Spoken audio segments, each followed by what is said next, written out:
When Charli XCX posted a seemingly offhanded TikTok musing about the end of Brat summer, she wasn't just speaking as an artist wrapping up a successful album cycle. She was speaking to something deeper, something about how pop stars today are caught in the system that no longer gives them the space to define, complete, and close a creative chapter or an era. In this video, we'll look at what made the concept of a pop era so culturally important and why we're watching that idea erode in real time. Our consumption habits, which can essentially be drilled down to more is more is more, do not give the space or the nuance required for the execution of a pop era that manages to effectively convey both the creative intent of the artist and create a space for a public negotiation of that intent. Pop music is, after all, the intersection of art and commerce. The era is just as much about the marketing of the thing as it is about the thing itself. But what happens when the marketing drowns out the meaning, when every drop is just another piece of content to be devoured and discarded, when an era ends not because it's resolved itself artistically, but because the algorithm has moved on and sucked it dry? I also want to explore how the pop era, once the gold standard of pop stardom, is being threatened by this culture of speed, of sameness, and of saturation. And really what I want to ask you, the viewer, is, can the pop era survive? And should it? Welcome back to my channel. My name is Zach. I'm a sociologist. I make thoughtful weekly videos about pop culture.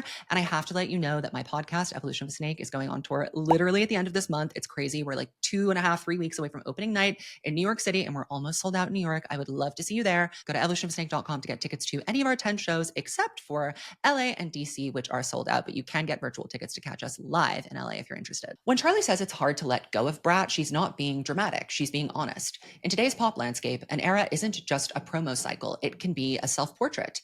The music, the visuals, the press strategy, the merch, the fonts, the rollout timeline, all of it becomes a container for an artist's identity.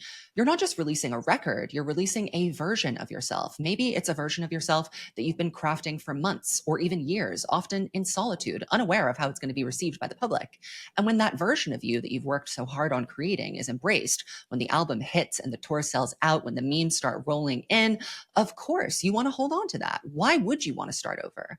Especially when starting over means creating an entirely new character, new references, and new stakes, all while knowing that this time people might not like what they see. A flop era hurts because it's not just the music that's getting rejected. It feels like you, the artist, are getting rejected, or at least the version of you that you spent years preparing for public consumption is. The personal and the performative aspect definitely blur. When Brat was winning, Charli didn't just feel successful, she felt very seen. It's really hard to let go of Brat and let go of this thing that is so inherently me and become my entire life, you know? And that's why I think it stings to close the curtain on it. This attachment is especially acute for our pop girls. We expect eras from them. We want transformations. Metamorphosis is the performance. Do we talk about post-Malone eras? No, we don't care. We don't really demand iteration or redefinition from male artists. The last man who had really distinct eras was, I guess, Justin Bieber, and even that was framed more around his personal breakdowns than his creative arcs. When women do it, it's spectacle. When men don't, it's just consistency. More of the same, please. So it makes perfect sense to me that when Charli gets a taste of cultural clarity, when her vision connects, when the vibe is right, she wants it to go on forever. But the good thing about eras is also that by design, they end. All good things must come to an end. But the pressure to end an era isn't just about creative closure. It's about how much of the artist we expect to consume. As the boundaries between personal and public have blurred, so too have our expectations of what a pop era should deliver. Now more than ever, we demand not just music, we want access, we want authenticity, and most of all, story. A story that we can follow and dissect and debate. What we demand from artists has evolved massively in the age of the influencer, whom we are used to accessing like a best friend and critiquing like a politician. It's no longer enough for an artist to just deliver a cohesive album and a striking visual campaign. Now we expect them to bare their souls, to narrate their heartbreaks and turn every personal milestone or misstep into content. Authenticity has become synonymous with access, and for pop girls especially, that access often means prying into their personal lives. This isn't new necessarily. The pop era has always been entangled with an artist's narrative. But for women, the expectation to transform private drama into a public spectacle is especially prominent. This, of course, can stretch back, as most things in modern pop girldom do, to Madonna, who mastered the art of leveraging her relationship for publicity. Her highly publicized romances, like her marriage to Sean Penn during the release of True Blue, became inseparable from her creative output and also her marketing strategy. Critics accused her of using boyfriends to advance her career, a charge that she addressed directly, acknowledging that while her relationships were helpful, her ambition was in fact the driving force behind it.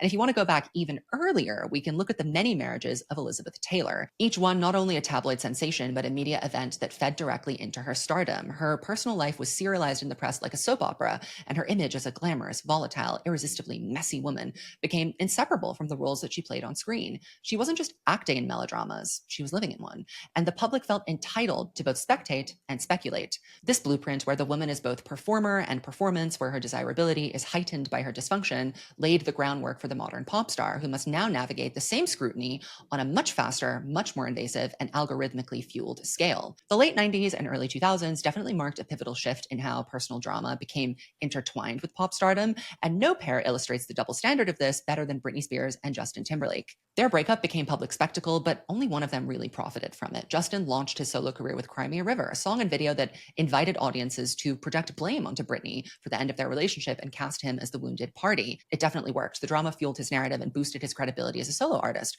Britney, on the other hand, tried to preserve the integrity of her pop eras.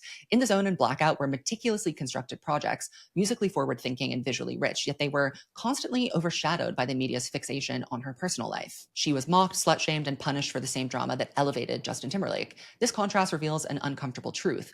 While personal turmoil can fuel an era, it doesn't guarantee success. And for women, it often backfires. But still, the public's appetite for pop star strife lingers, shaping the reception and commercial viability of each new chapter in their musical story, whether the artist wants it to or not. Just as drama can make an era, it can also break it, or even worse, destroy a career. Janet Jackson's nip slip at the Super Bowl is an example of how any press is not always good press, again, at the hands of noted evil Justin Timberlake. Today, the fastest route to giving an album a moment, if not a fully realized era, is often through a headline-grabbing controversy or a romantic subplot. Camila Cabello's CXOXO Deluxe release stirred conversation less for its music than for the rumored love triangle involving Sabrina Carpenter and Shawn Mendes. Sabrina's own short and sweet rollout gained traction through speculation about her boyfriend's appearances in her visuals. Barry in the Please Please Please music video, anyone? The reveal of the love triangle through the songs? And then, of course, there is Taylor Swift, who all but perfected the blueprint of turning X's into eras, crafting album cycles that doubled as public scavenger hunts for emotional and biographical clues. And let me return to that love triangle again, because even when the narrative potential is teed up perfectly, artists don't always seize it. The 2024 VMAs, an incredible pop culture moment, had an incredible pop culture moment in the making. Camila, Sabrina, and Shawn were all in the same room, and the internet was primed for tension, for theatrics, for something juicy. The VMAs have historically been the playground for controlled chaos, a stage where pop stars blur the line between performance and persona. But none of them engaged. No glances, no seat switching, no cheeky side eyes. It was a non-event. And maybe that's the point. In today's climate, personal drama isn't just risky, it's omnipresent. Every day brings a new scandal, a new theory, a new leak. So unless a moment is explosive and narratively satisfying, it barely makes a dent. We're so inundated with mess that even chaos needs curation to stick. At the same time, pop stars are also penalized for being too performative, too obvious, too fake. And the cultural shift that we've made away from celebrities as characters to celebrities as friends that you can morally judge has made it almost not worth the risk to do mess at the VMAs like Shawn, Camila, and Sabrina maybe would have if they existed in a different time. Sometimes the smartest move is to let the moment pass quietly, because even a well-timed stunt might get swallowed whole by the doom scroll. So people forget about it and it harmed you. What's the point? However, it is true that not every compelling era relies on personal drama to make an impact. Chappell Roan's ascent with the rise and fall of a Midwest princess is proof that an era can resonate deeply without tabloid intrigue. Hers was a slow burn success story, shaped not by scandal, but by resilience. Years of struggle, a major label drop, and a triumphant reinvention on her own terms. The tension in Chappell's narrative wasn't romantic or salacious, it was artistic, a story of perseverance, of self-discovery, and finally, recognition. It's a reminder that the most powerful eras don't always erupt from chaos. Sometimes they can emerge quietly, forged in the long arc of becoming. Let's return to Brat. What makes Brat all the more remarkable is how rare this kind of cultural endurance has become. In today's music industry, even the most promising albums are often reduced to flash-in-the-pan moments, brief spikes of attention followed by near total disappearance. The shelf life of a moment has shrunk to days, sometimes hours, and it's increasingly difficult for any project, no matter how well crafted and executed, to maintain relevance in a landscape ruled by algorithms and endless scroll. The fact that Brat Summer was not just a meme or a viral trend, but an actual season, a sustained cultural presence across months, is in and of itself a significant achievement. Think of how many pop albums have come and gone in the last 5 years without leaving a single lasting visual, lyric, or memory behind. Brat didn't just survive the churn, it carved out a lane, made noise, and lingered. And in doing so, Charli accomplished something increasingly rare. She made an era that stuck. And yet, for all of Brat's cultural resonance, its era, by traditional standards of what we're used to from the past, was relatively short. Charli's moment has lasted longer than most in today's climate, that's true, but there was a time when a pop era could stretch on for years. In the 2010s, Taylor Swift mastered the long-form album cycle. The Red era, for example, spanned from 2012 to 2014, with each single, We Are Never Ever Getting Back Together, I Knew You Were Trouble, 22, unfolding months apart over time, creating waves that extended the album's lifespan well beyond its initial release. There was room for escalation and surprise and reinvention. The benefit of a long era is that people can discover the album at different points, some on day one, some through a music video 6 months in, others after hearing a radio single in a Walgreens. But with the rise of streaming, that staggered discovery has all but vanished. Albums drop all at once, front-loaded with every track and visual. We gobble it all up, and the surprise is spoiled immediately. There's no slow burn, there's no mid-era revival, there's no time to breathe. And while Brat managed to create a sustained presence, despite that, a genuine summer, a sense of cultural texture, it's still a far cry from the sprawling multi-year eras that once defined a pop superstar.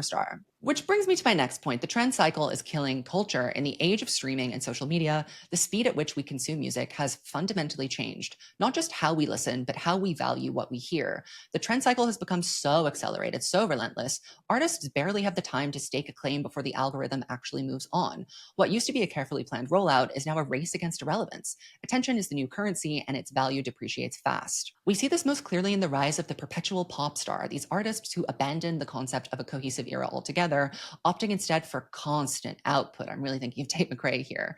Single after single, vibe after vibe, aesthetic after aesthetic, all of it kind of disposable, disappearing into the ether. It's easier to release a TikTok-friendly hook every 6 weeks or, one album every year than it is to commit to a fully fleshed out creative world that might not land. Why linger when you can move on to the next, potentially more successful thing? Who can blame them? The risk is higher, the audience is more fickle, and the reward is increasingly short-lived. The gag about trend cycles, though, is that they don't just move quickly, they flatten. When every artist is trying to catch the same wave at the same time, we end up with a sea of sameness. The same sexy female avatar singing the same mid-tempo breakup song in the same soft-focus music video. Nothing lingers because nothing is allowed to evolve or to change or to take shape. Music becomes less about building a narrative and more about gaming the system. How can I get the streams instead of making a moment? And this is part of why Brat felt so refreshing. Charli didn't pander to trends. She built an ecosystem. She committed to a sound, to a look, to a language. And while many artists struggle to hold the spotlight for more than a week, she turned her moment into a long-lasting period. But Brat is the exception, not the rule. The vast majority of pop releases today are consumed as fragments, a snippet on TikTok here, a chorus on a playlist, a lyric on a hoodie. We don't experience albums, we skim them, we pick what we like, and we discard the rest.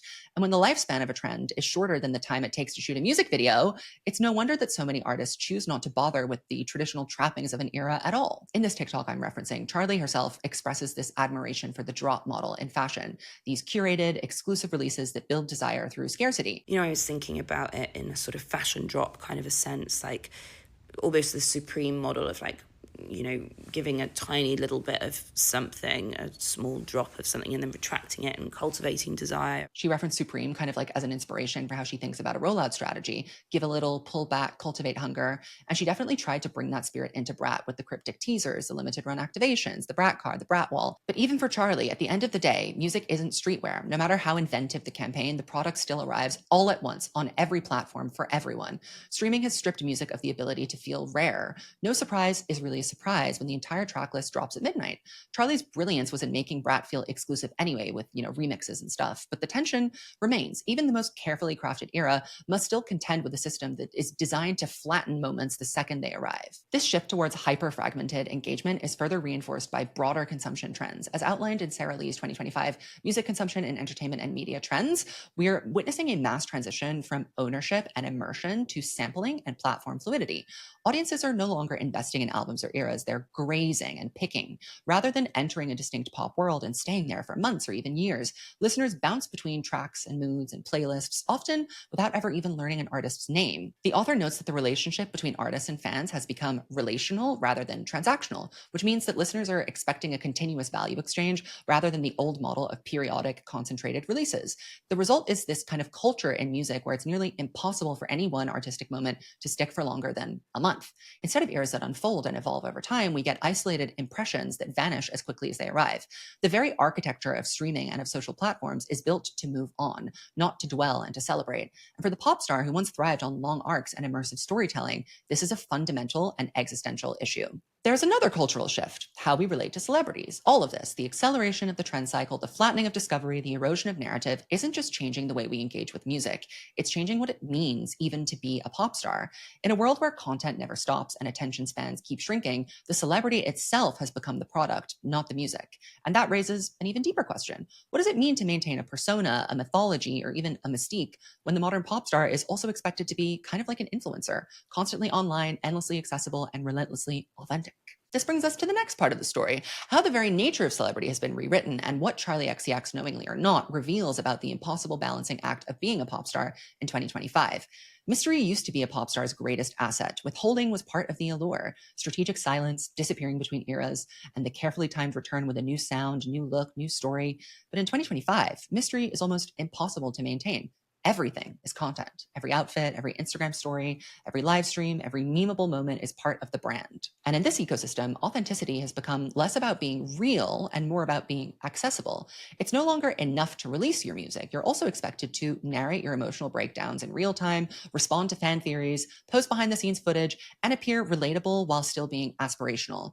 It's exhausting, and I imagine that it feels unsustainable. Charli understands this tension deeply. In the TikTok about not wanting Brat to end, she admits that she is interested in the tension of staying too long, of not giving the public time to miss you. When you get a level of success, you can kind of become oversaturated and then people want you to disappear, which I understand. And I'm actually sort of a believer in that because I think it allows artists to retain their cool when they're like so in everyone's faces and then they vanish. But I'm also interested in the tension of, staying too long. I find that quite fascinating and what that does. That is a very risky move in a world where attention is currency and burnout is literally built into the system. This is a dangerous game because even though mystery drives intrigue, obscurity can also destroy you. There can be a problem as disappearing too much. So today's celebrity is in a double bind. Disappear and you're irrelevant, overshare and you're annoying and we want you to go away. The visibility of pop star as influencer really erodes the glamour and control that used to define pop stardom in the first place. These people aren't supposed to be your friends. Reinvention once required a distance. You had to go away to come back. Think of Beyonce's For and Self-Titled, the artistic jump between those two records. Taylor Swift between Red and 1989. Lady Gaga from Art Pop to Joanne. Those shifts felt seismic because there was time to miss the artist, to wonder what they might return as. But now artists don't disappear. They kind of pivot on the timeline, changing aesthetics in the middle of the era, rebranding via a photo dump, or just never evolving at all, making everything one present moment, just releasing the same thing after the same thing after the same thing. But even the tools that we worked with to make reinvention, fashion, visuals, album artwork, these have all also been gobbled up by the content economy on social media. Charli played with this very expertly in Brat, that horrific green color, the minimal cover, the Brat wall, the Brat car, the text. These were statements, but they were also shareable activations. They were designed to be photographed, screenshotted, and circulated. In this environment, even mystery has to be manufactured. You can't just go away. You have to leave a little crumb about what's to come. So where does that leave the pop star? Somewhere between persona and product, between the artist and the algorithm, a cultural icon and a creator who has to feed the beast daily while also coming up with something totally unique that's never been done before. It's why so many eras now feel very thin and unexecuted, not because the music is worse, but because the performance of celebrity is under siege. We have very much confused visibility with intimacy, and in doing so, flattened the very qualities that once made pop stars feel larger than life, the divadom of it all. If today's pop star is expected to be endlessly available and ever evolving, what happens when someone who wasn't built for that kind of attention suddenly finds themselves at the center of it? What happens when the underdog actually wins? Where do they go after that?